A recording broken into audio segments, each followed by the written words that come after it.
Motherfucker still saying bring the 120 hostages home. Israel has killed more hostages than it has saved. Okay? If you want to bring the hostages home, do the ceasefire deal. Let's look at this video. When Secretary Blinken was recently here in Israel, we had a candid conversation. I said I deeply appreciated the support the U.S. has given Israel from the beginning of the war. But I also said something else. I said it's inconceivable that in the past few months, the administration has been withholding weapons and ammunition to Israel. Israel, America's closest ally, fighting for its life, fighting against Iran and our other common enemies. Secretary Blinken assured me that the administration is working day and night to remove these bottlenecks. I certainly hope that's the case. It should be the case. During World War II, Churchill told the United States, "Give us the tools, we'll do the job."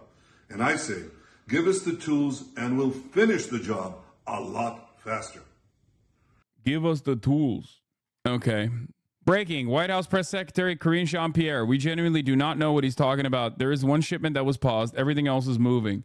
That's crazy that he is like cooking them.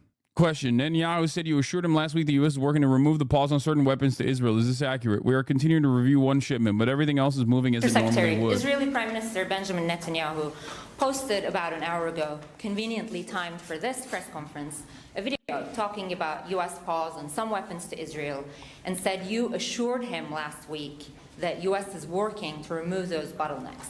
Is this an accurate characterization of what you told him? If not, what did you tell him?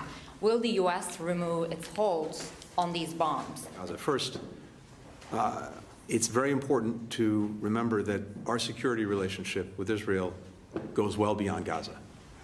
Israel is facing a multiplicity of threats and challenges, including in the north from Hezbollah, from Iran, from the Houthis in the Red Sea, from various groups that are aligned against Israel and, in many cases, beholden to Iran. So the President's been very clear from day one that he will do everything he can to make sure that Israel has what it needs to effectively defend itself against these threats. And a big part of that as well is making sure that in providing that assistance to Israel, it has a strong deterrent, which is the best way to avoid more conflict, to avoid more war, to avoid what we're already seeing in Gaza spreading to other areas, to other fronts. That's been one of our objectives from day one. So we're committed to that. We, as you know, are continuing to review one shipment that President Biden has talked about with regard to 2,000-pound bombs because of our concerns about their use in a densely populated area like Rafah. That remains under review. But everything else is moving as it normally would move. And again, with the perspective of making sure that Israel has what it needs to defend itself against this multiplicity of challenges. With regard to the ceasefire. How do you explain this shit to people on the verge of anti-Semitism? Bro, I don't know. I don't know how you can turn around. Like, it's just America is a dying empire and they are susceptible to making miscalculations in terms of like how much unconditional support should be afforded to Israel.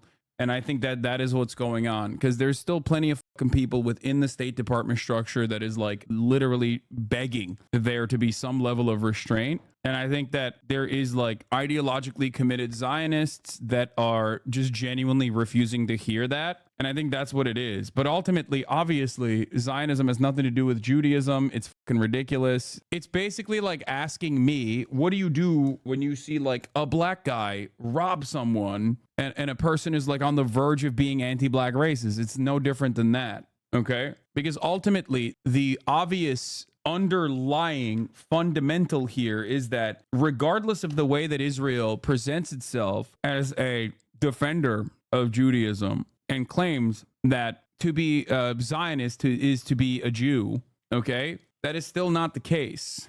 Why is Zionism such a corner piece for these freaks' worldview? Like, will they actually die if Israel's not there? Genuinely don't understand valuing a state above basic human rights. I think that maybe some people, beyond their calculations and beyond their like genuine commitment to Israel, are looking at the situation and going, if we take an L here, it's just basically showing the rest of the world that we have taken an L. And if Israel takes an L, it looks like America is taking an L. Like, maybe that's the reason. I can't really think of any other genuine reason as to why America has not restrained Israel even a little bit at this point. Like, it is pretty fucking crazy. It's a big damned if you do, damned if you don't situation in front of the American State Department. It's like, if they fucking restrain Israel, if they force Israel to capitulate, if they force Israel to a ceasefire, then it's like, it looks like they, backed the wrong horse. And you can hear this from Israeli officials. They say it all the time. It's giving Hamas a W for October 7. That's the way they view it. That's the calculation that Israeli officials have here, is like any kind of concession or capitulation to Hamas in the negotiations process means that you literally have taken an L. You've admitted that like October 7 was very successful as a military operation. You achieved their goals. You gave them their goals. And there's only two different ways that this goes down historically. Well, three different ways. One, the offending party, the original offending party, the settler colonial party, takes the L and concedes and moves on, which almost never fucking happens, right? Or you have a full-blown 20-year occupation and they take the fucking L, later down the line, which Israel's been doing that for 75 years. So to them, it's like, any other Sunday, I guess. Or last but not least, the American version of this is full tilt ethnic cleansing in the way that we did to the indigenous population here. The difference is, of course, like that happened hundreds of years ago without social media, without telecommunications being the way that they are, and being able to make up your mind about the humanity of those impacted by the settler colonial entity here. I think that's what it is. Israel has a choice to make here, and they don't want to seemingly make the adult choice. Maybe I'm naive, but I think it's due to them believing that the U.S. reigns in Israel and U.S. soft power is harmed due to the fact that they could have reigned them in a while ago. Even so, I don't get it. No, Israel's calculation is like America unconditionally is our ally no matter what happens. If we can pull them in, if we go into Lebanon, America will come and follow us. Because obviously, in order to defend against Lebanon, you're going to need America. You can't just fucking do this on your own. So I think that's what the calculation on the Israeli front is. It's just like they have to support us if we go into Lebanon. So we're going to go into Lebanon and they're going to support us.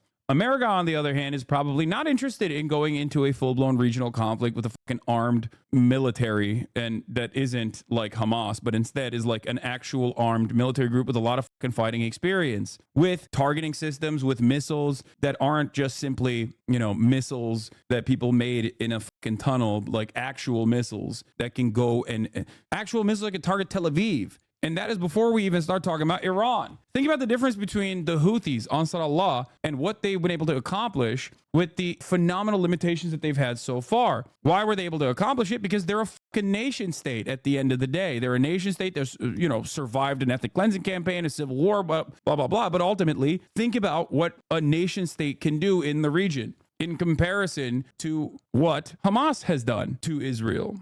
Hezbollah publishes drone footage claiming to show surveillance of Haifa. And there you go. It's the fourth video on the docket. What more do you need to know? Like, the response to this is still incredibly arrogant and incredibly entitled, which is what Israel has known, which is what Israel has done. Ultimately, it is legitimately terrifying. Israeli arms sales break record for a third year in a row, reaching $13 billion in 2023. Defense Ministry says massive exports come as industries remain committed to Israeli war effort.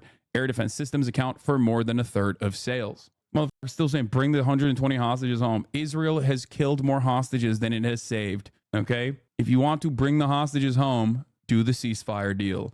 Don't come in here and fucking complain to me, because what you are doing when you come in here and say, bring the hostages home, when I'm talking about like Israel potentially opening up a new front in this war, is basically saying you only care about the hostages as a talking point. You don't give a shit. A talking point that justifies the ethnic cleansing campaign in your eyes, which it doesn't. So that's it.